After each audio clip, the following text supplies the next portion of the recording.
നമസ്കാരം. 18/4/2024 കഴിഞ്ഞ കേരള PSC പരീക്ഷയുടെ ചോദ്യങ്ങളാണ് നമ്മൾ കഴിഞ്ഞ ക്ലാസ്സിൽ നോക്കിയത്.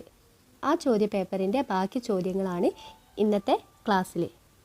23ാമത്തെ ചോദ്യം, ഇലക്ട്രൽ ബോണ്ട് സ്കീം കേസിൻ്റെ വിധിയുമായി ബന്ധപ്പെട്ട് താഴെ പറയുന്ന പ്രസ്താവനകളിൽ ഏതാണ് ശരി? ഇലക്ട്രൽ ബോണ്ട് സ്കീം കേസിൻ്റെ വിധിയുമായി ബന്ധപ്പെട്ട് താഴെ പറയുന്ന പ്രസ്താവനകളിൽ ഏതാണ് ശരി?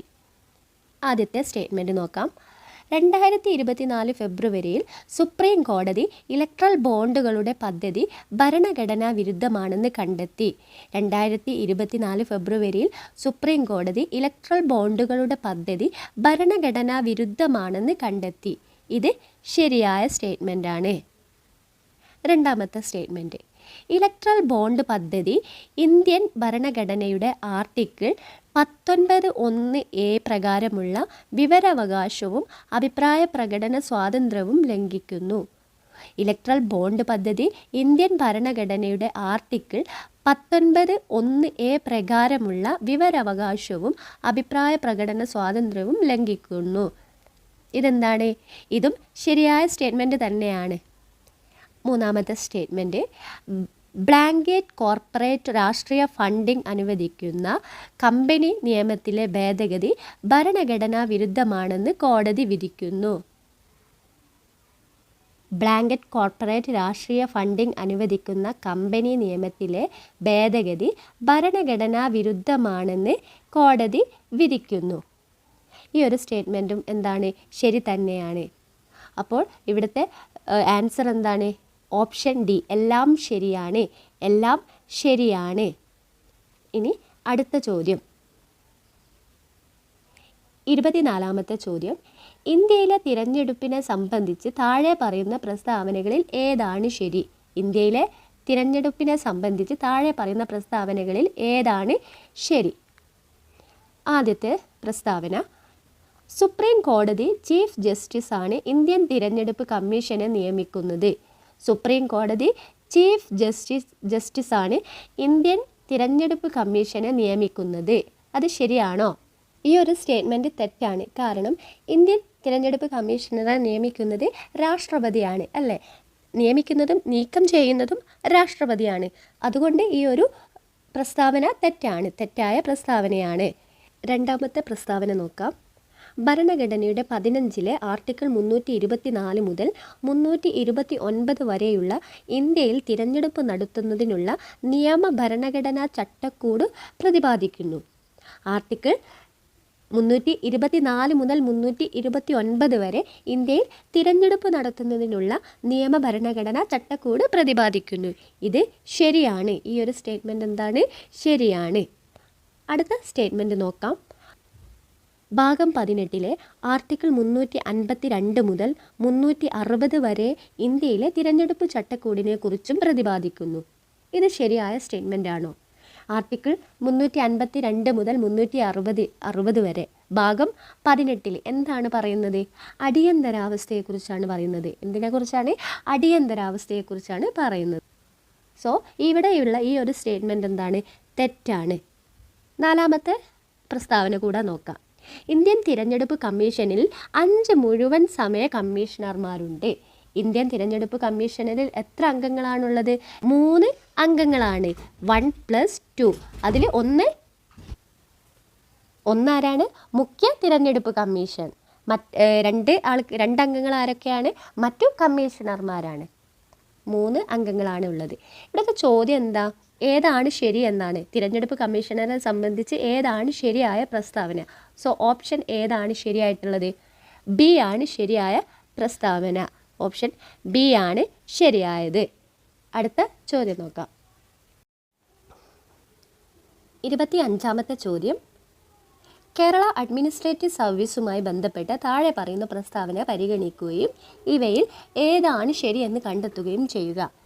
കേരള അഡ്മിനിസ്ട്രേറ്റീവ് സർവീസുമായി ബന്ധപ്പെട്ട പ്രസ്താവനകൾ ശരി ഏതെന്ന് കണ്ടെത്താനാണ് ചോദ്യം. ആദ്യത്തെ പ്രസ്താവന നോക്കാം. ഗവൺമെൻറ് നയങ്ങളും പരിപാടികളും ഫലപ്രദമായി നടപ്പിലാക്കുന്നതിനായി ഗവൺമെൻറ്റിൻ്റെ മാനേജർ കഴിവുകളുടെ 2ാം നിരയായി പൊതുസേവനക്കാരുടെ ഒരു കേഡർ ഉണ്ടാക്കുക എന്നതാണ് KSൻ്റെ ലക്ഷ്യം.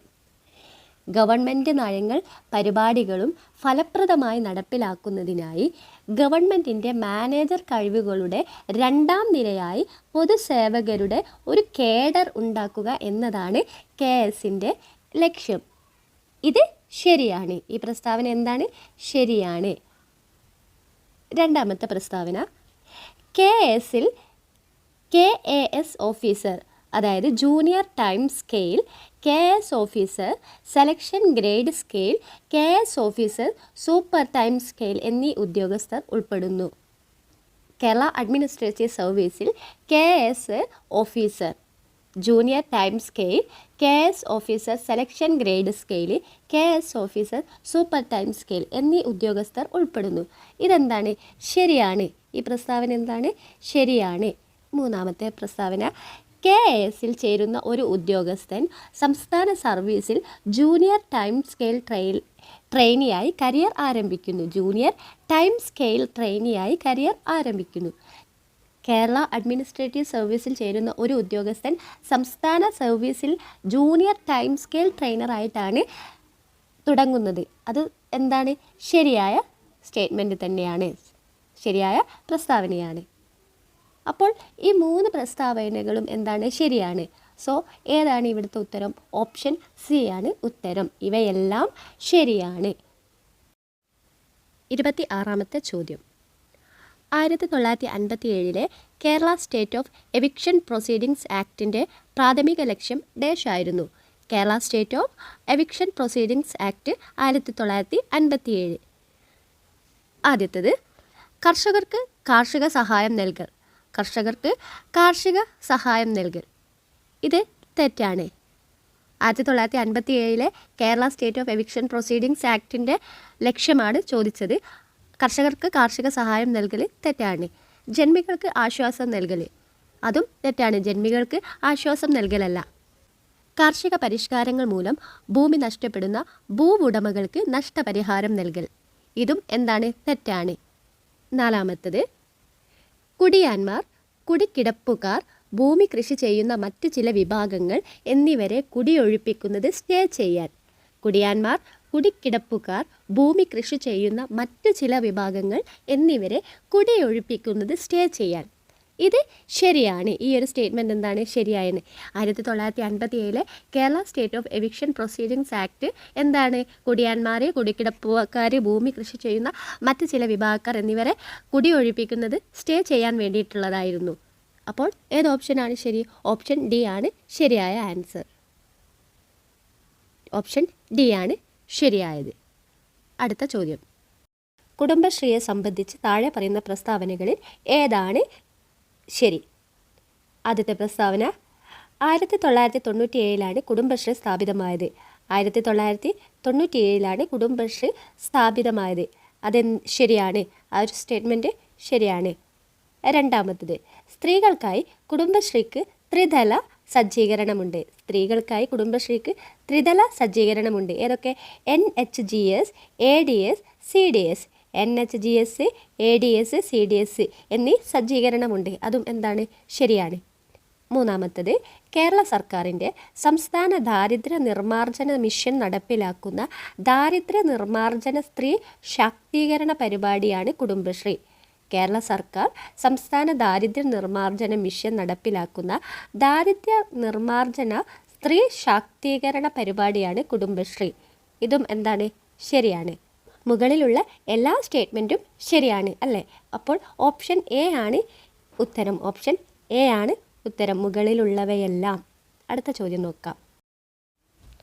കേരള സംസ്ഥാന ദുരന്ത നിവാരണ അതോറിറ്റി ഡാഷിൻ്റെ അധ്യക്ഷതയിലുള്ള ഒരു നിയമാനുസൃതമല്ലാത്ത സ്വയംഭരണ സ്ഥാപനമാണ്. കേരള സംസ്ഥാന ദുരന്ത നിവാരണ അതോറിറ്റി ഡാഷുടെ അധ്യക്ഷതയിലുള്ള ഒരു നിയമാനുസൃതമല്ലാത്ത സ്വയംഭരണ സ്ഥാപനമാണ്. ഏതാണ് ഉത്തരം? ഉത്തരം കേരളത്തിൻ്റെ മുഖ്യമന്ത്രിയുടെ അധ്യക്ഷതയിലുള്ള ഒരു നിയമാനുസൃതമല്ലാത്ത സ്വയംഭരണ സ്ഥാപനമാണ് കേരള സംസ്ഥാന ദുരന്ത നിവാരണ അതോറിറ്റി. സോ ഓപ്ഷൻ ബി ആണ് ഉത്തരം. അടുത്ത ചോദ്യം, അക്ഷയയെ സംബന്ധിച്ച് താഴെ പറയുന്ന പ്രസ്താവനകളിൽ ഏതാണ് ശരിയല്ലാത്തത്? അക്ഷയയെ സംബന്ധിച്ച് താഴെ പറയുന്ന പ്രസ്താവനകളിൽ ഏതാണ് ശരിയല്ലാത്തത്? ആദ്യത്തെ പ്രസ്താവന എ നോക്കാം. വിവരസമ്പന്നരും വിവരദരിദ്രരും തമ്മിലുള്ള വിടവ് നികത്തുക എന്നതാണ് അക്ഷയയുടെ ദൗത്യം. വിവരസമ്പന്നരും ദരിദ്രരും തമ്മിലുള്ള വിടവ് നികത്തുക എന്നതാണ് അക്ഷയയുടെ ദൗത്യം. അത് ശരിയാണ്. പൊതു സ്വകാര്യ പങ്കാളിത്തത്തിലൂടെ സർക്കാർ മുതൽ പൗരന്മാർ വരെയുള്ള സേവനങ്ങൾക്ക് അക്ഷയ ഒരു വേദി നൽകുന്നു. പൊതു സ്വകാര്യ പങ്കാളിത്തത്തിലൂടെ സർക്കാർ മുതൽ പൗരന്മാർ വരെയുള്ള സേവനങ്ങൾക്ക് അക്ഷയ ഒരു വേദി നൽകുന്നു. അതും എന്താണ്?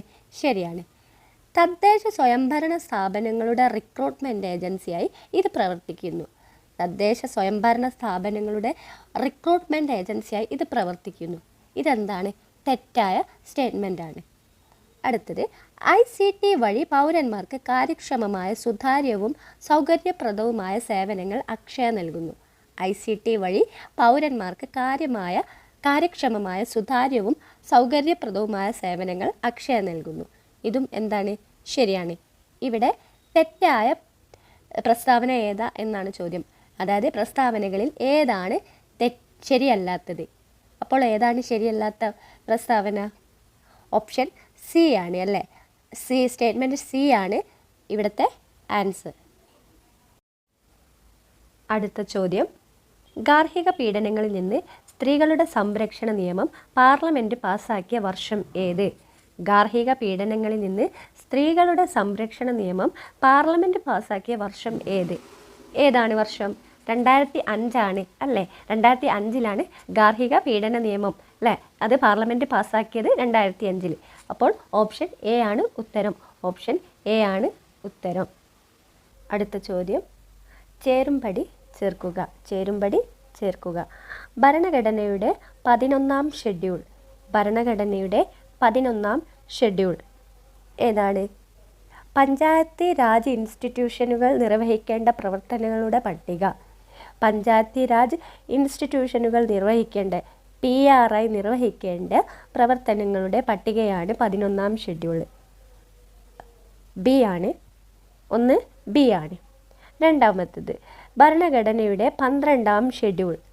ഭരണഘടനയുടെ 12ാം ഷെഡ്യൂൾ എന്തിനെക്കുറിച്ചാണ് പറയുന്നത്? മുനിസിപ്പാലിറ്റികൾ നിർവഹിക്കേണ്ട പ്രവർത്തനങ്ങളുടെ പട്ടിക. മുനിസിപ്പാലിറ്റികൾ നിർവഹിക്കേണ്ട പ്രവർത്തനങ്ങളുടെ പട്ടികയാണ് 12ാം ഷെഡ്യൂളിൽ പറയുന്നത്.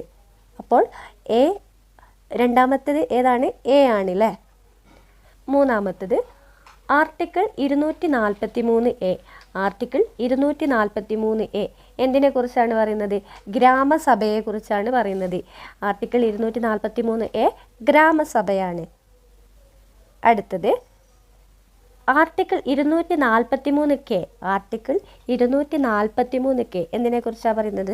സംസ്ഥാന തിരഞ്ഞെടുപ്പ് കമ്മീഷനെ കുറിച്ചാണ് പറയുന്നത്. സംസ്ഥാന തിരഞ്ഞെടുപ്പ് കമ്മീഷനെ കുറിച്ച് പറയുന്ന ആർട്ടിക്കിൾ 243K. അപ്പോൾ എങ്ങനെയാണ് വരുന്നത്? ഒന്ന് ഏതാ വരുന്നത്? ബി. ഒന്ന് ബി ആണ് വരുന്നത്. ഒന്ന് ബി വരുന്ന ഓപ്ഷൻ ഏതൊക്കെയാ? എ ക്യാൻസലായി, പിന്നെയോ സിയും ക്യാൻസലായി. എയും സിയും ക്യാൻസലായി. ബിയും ഡിയും നോക്കിയാൽ മതി അല്ലേ? ഒന്ന് ബി. 2A വരുന്നത് ഏതാ? ഇത്. അപ്പോൾ ഓപ്ഷൻ ഏതാണ്? ഓപ്ഷൻ ഡി ആണ് ആൻസർ. ഓപ്ഷൻ ഡി ആണ് ആൻസർ. അടുത്ത ചോദ്യം, 2023 കേരള ഗവർണർ രാഷ്ട്രപതിയുടെ അനുമതി റിസർവ് ചെയ്യുകയും കേരള ഗവർണർ രാഷ്ട്രപതിയുടെ അനുമതി റിസർവ് ചെയ്യുകയും റഫർ ചെയ്യുകയും ചെയ്ത കേരള നിയമസഭയുടെ ഏത് ബില്ലിലാണ് ഇന്ത്യൻ രാഷ്ട്രപതിയിൽ നിന്ന് അനുമതി ലഭിച്ചത്? 2023 കേരള ഗവർണർ രാഷ്ട്രപതിയുടെ അനുമതി റിസർവ് ചെയ്യുകയും റഫർ ചെയ്യുകയും ചെയ്ത കേരള നിയമസഭയുടെ ഏത് ബില്ലിലാണ് ഇന്ത്യൻ രാഷ്ട്രപതിയിൽ നിന്ന് അനുമതി ലഭിച്ചത്? ഏതാണ്? ലോകായുക്ത കേരള ലോകായുക്ത ഭേദഗതി ബില്ലാണ്. 2022 കേരള ലോകായുക്ത ഭേദഗതി ബില്ല്. അപ്പോൾ ഓപ്ഷൻ സി ആണ് ആൻസർ. ഓപ്ഷൻ സി ആണ് ഉത്തരം. അടുത്ത ചോദ്യം, ഡാഷ് റിട്ട് എന്നത് ഏതെങ്കിലും പൊതു അധികാരികൾക്ക് ഒരു കടമ നിർവഹിക്കാനുള്ള ഉത്തരവിൻ്റെ രൂപത്തിലുള്ള ഒരു ജുഡീഷ്യൽ പ്രതിവിധിയാണ്. ഡാഷ് റിട്ട് എന്നത് ഏതെങ്കിലും പൊതു അധികാരികൾക്ക് ഒരു കടമ നിർവഹിക്കാനുള്ള ഉത്തരവിൻ്റെ രൂപത്തിലുള്ള ഒരു ജുഡീഷ്യൽ പ്രതിവിധിയാണ്. ഏതാണ് ഉത്തരം? മാൻഡമസ്. ഉത്തരം എന്താണ്? മാൻഡമസ് ആണ്. എന്താണ് കോവാറൻറ്റോ? എന്താണ് കോവാറൻറ്റോ?